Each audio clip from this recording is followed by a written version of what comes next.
민수기 6장 1절부터 12절 말씀입니다. 주님께서 모세에게 말씀하셨다. 이스라엘 자손에게 말하여라. 너는 그들에게 다음과 같이 일러라. 남자나 여자가 나실 사람이 되어 나주에게 헌신하기로 하고 특별한 서약을 했을 때에는 그는 포도주와 독한 술을 삼가야 한다. 포도주로 만든 시큼한 술이나 독한 술로 만든 시큼한 술을 마셔서는 안 된다. 포도즙도 마시지 못한다. 날 것이든 마른 것이든 포도도 먹어서는 안 된다. 그는 나실 사람으로 헌신하는 그 기간에는 포도나무에서 난 것은 어떤 것도 씨나 껍질조차도 먹어서는 안 된다. 그는 나실 사람으로 서원하고 헌신하는 그 모든 기간에는 자기 머리를 삭도로 밀어서는 안 된다. 나 주에게 헌신하는 그 기간이 다 찰 때까지는 거룩한 몸이므로 머리털이 길게 자라도록 그대로 두어야 한다. 그는 나 주에게 헌신하기로 한 그 모든 기간에는 죽은 사람에게 가까이 가서도 안 된다. 아버지나 어머니나 형제나 누이가 죽었을 때에라도 그들의 죽음에 가까이하여 몸을 더럽혀서는 안 된다. 하나님께 헌신하는 표를 그 머리에 지니고 있기 때문이다. 나실 사람으로 헌신하는 그 모든 기간에는 그는 나주에게 거룩하게 구별된 사람이다. 누군가가 그 사람 앞에서 갑자기 죽어 그 죽음에 몸이 닿아 헌신한 표로 기른 머리털을 더럽혔을 때에는 몸을 정결하게 하는 날 그 머리털을 밀어야 한다.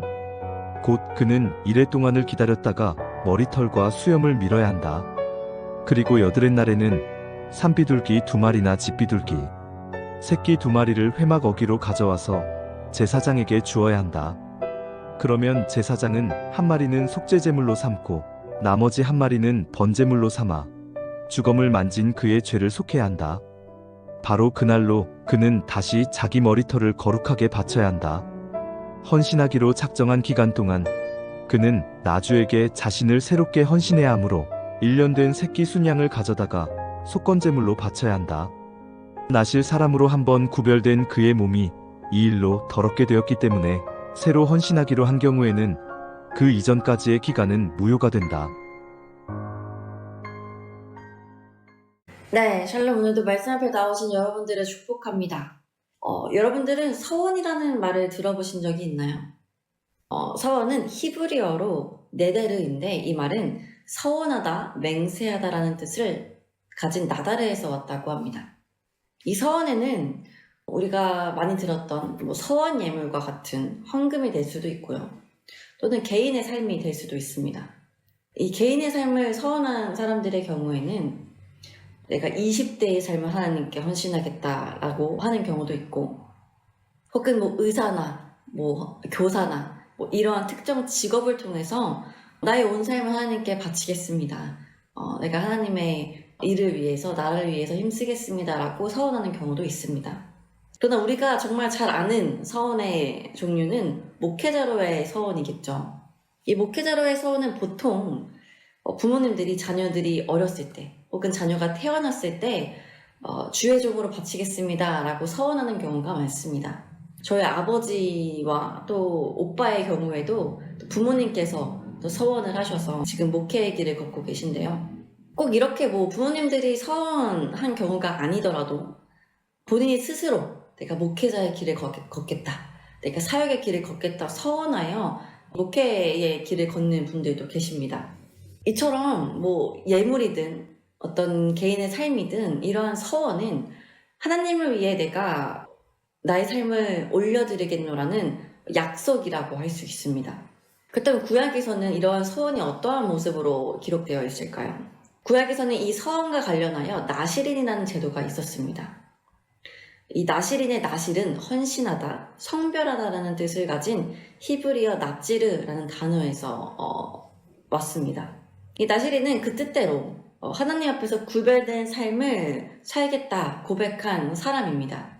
앞에 말씀드린 경우에도 내가 20대의 삶을 서원하겠다 하신 분들도 있고, 혹은 평생을 목회자의 길을 걷겠다라고 서원하시는 분들처럼 이 나실인도 내가 평생을 나실인으로 살겠다라는 사람도 있고, 혹은 내가 일정 기간 동안, 정해진 기간 동안만 이 나실인의 서약을 지키면서 나실인으로 살겠다고 고백하는 경우도 있습니다.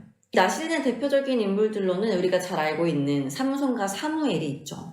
그런데 이들은 모두 평생을 나시린으로 살겠다고 고백했던 사람들입니다.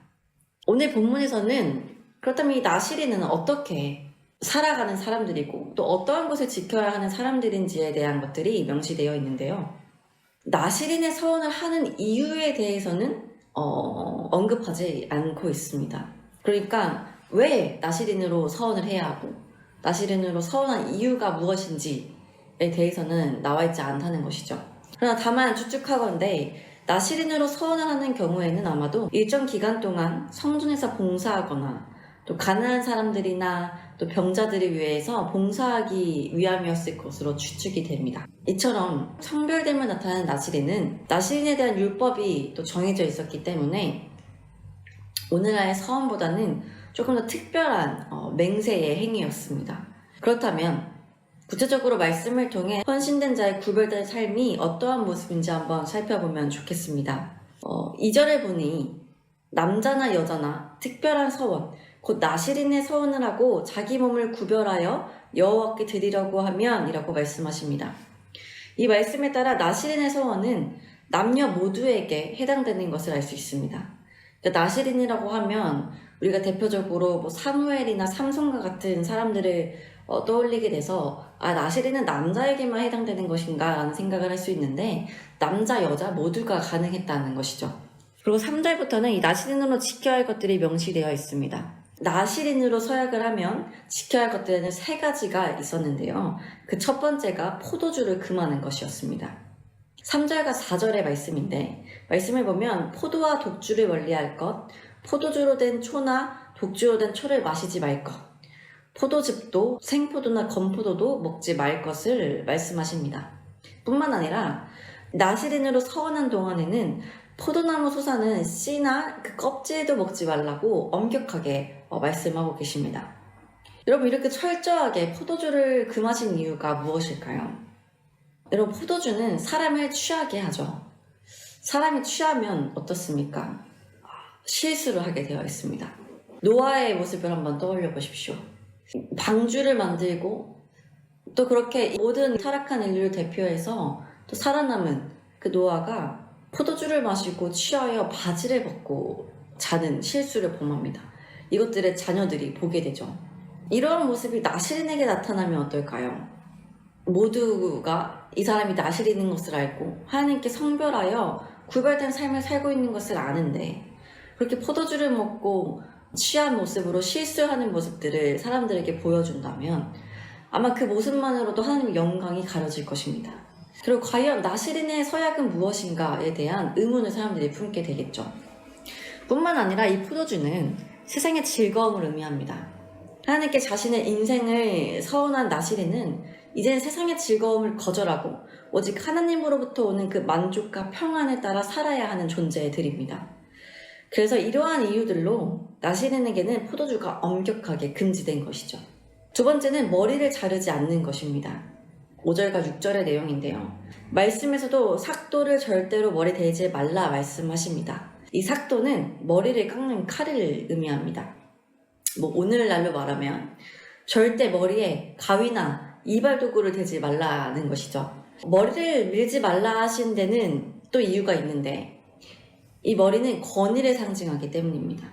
특별히 머리는 남자에게 있어 권위를 상징하는데 내 머리를 임의대로 자르지 않는다는 것은 하나님의 권위에 온전히 복종한다는 것을 의미합니다. 그래서 평생을 나시린으로 살았던 사람들의 모습을 보면 굉장히 머리가 길었다고 해요.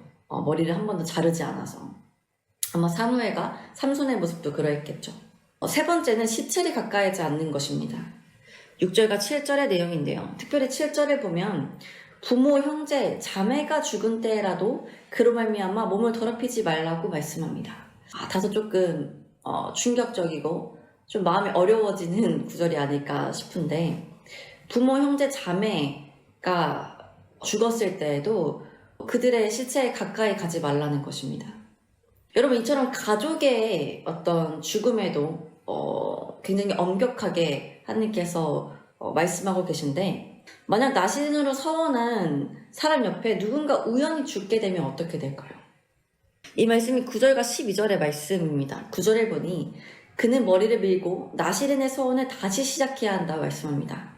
그러니까 내 옆에서 부모 형제가 죽었든지 혹은 내가 길을 가다가 내 옆에 누군가 우연히 죽었든지 그 나시린의 옆에서 누군가 죽었다면 그 나시린은 처음부터 다시 나시린의 서약을 해야 한다는 것입니다. 구체적인 지침으로는 7째 날에 머리를 밀고 8째 날에 속죄제와 번제를 드려 시체로 얻은 죄를 속하고 성결하게 하라 말씀하십니다. 그리고 12절 다시 나시린으로 서원한 날을 새로 정하여 속건제를 드리라 말씀하십니다. 여러분 이 말씀은요 무엇이냐면 제가 만약에 1년을 나시린으로 서원을 했다고 합시다. 그래서 300일 동안 그렇게 열심히 나시린으로 살아온 거예요. 포도주도 금하고 머리에 삭도도 되지 않고 시체도 만지지 않고. 그런데 그렇게 300일이 되던 날 제 옆에서 누군가 죽은 겁니다. 그로 인해서 제가 부정해진 거예요. 그렇다면 제가 300일 동안 지내왔던 그 모든 나시린의 기간은 무효가 되고 다시 처음부터 1년을 내가 언제부터 나시린으로 살 것인지를 새로 정하여 다시 나시린으로 살아가야 한다는 것입니다.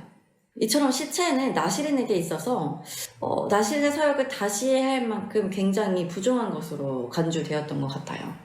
근데 앞서 첫 번째, 두 번째에 대한 어떤 서약은 지킬만 하고 좀 납득이 되는 반면에 세 번째 서약은 좀 다소 마음이 어려워지는 것 같습니다. 나시린의 서원으로 인해서 부모와 형제, 자매의 장례까지 치르지 못하면 얼마나 마음이 아프겠습니까? 또 정말 우연히 옆에서 누군가 죽었다면 그 죽음으로 인한 아무리 모르는 사람이라도 할지라도 그 죽음으로 인한 슬픔이 제 안에 있을 텐데 또 다시 나시린에 또 서약을 해야 한다는 또 그것이 또 제 마음을 얼마나 어렵게 할지 그런 생각이 좀 드는 것 같습니다. 그렇기에 내가 이러한 일을 당했을 때 내가 기꺼이 그들을 위해 울고 다시 나시린의 길을 걷겠다는 확신이 있는 사람만이 나시린의 서약을 해야 한다고 생각이 듭니다. 이처럼 엄격한 나시린의 서원의 율법은요, 하나님 앞에 내 삶을 성별하여 드리겠다는 그 고백이 그냥 상황에 따라서 변할 수 있는 맹세가 아니라 정말 어떠한 상황에서도 내가 이해되지 않고 내가 또 이렇게 눈물을 머금어야 하는 그런 힘든 상황에서도 하나님께서 원하시는 삶을 살아가겠다는 굳은 결심입니다.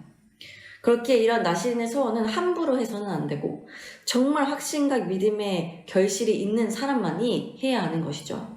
이러한 율법을 주신 후에 8절 하나님께서는 다시 한번 이렇게 말씀하십니다. 자기의 몸을 구별하는 모든 날 동안 그는 여호와께 거룩한 자니라. 그래서 이런 나시린의 서약을 보았을 때 오늘날의 서원과는 조금 더 구별되고 조금 더 특별한 맹세의 모습이었다는 생각이 듭니다.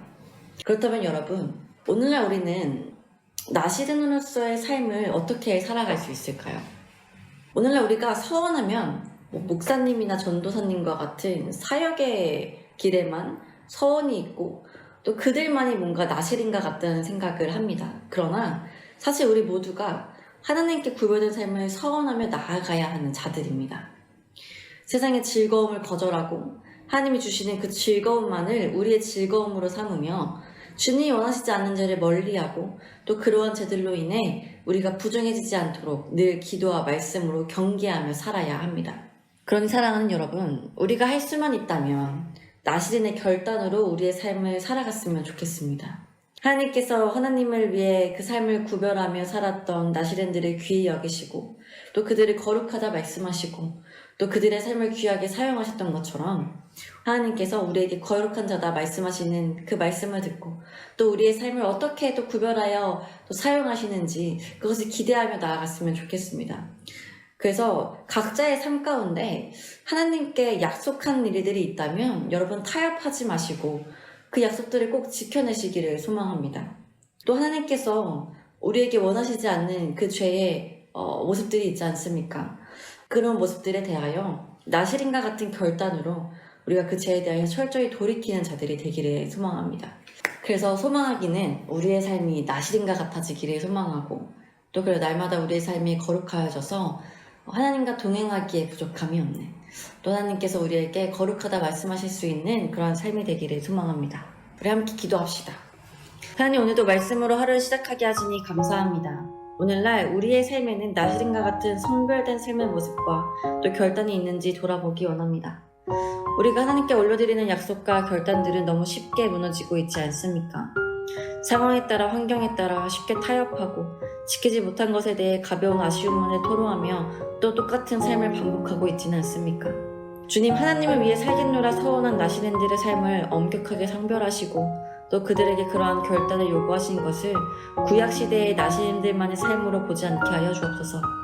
오늘날 우리도 나시린과 같은 결단으로 살아가게 하시고 또 그런 삶을 살기 위해서 힘쓰는 자들 될 수 있기를 소망합니다. 하나님께 서원한 대로 지키며 살게 하시고 또 하나님만의 주로 하나님만의 왕으로 고백하였다면 세상의 것을 탐하지 않고 세상을 사랑하지 않고 오직 하나님만으로 만족하는 우리의 삶을 되게 하여 주옵소서.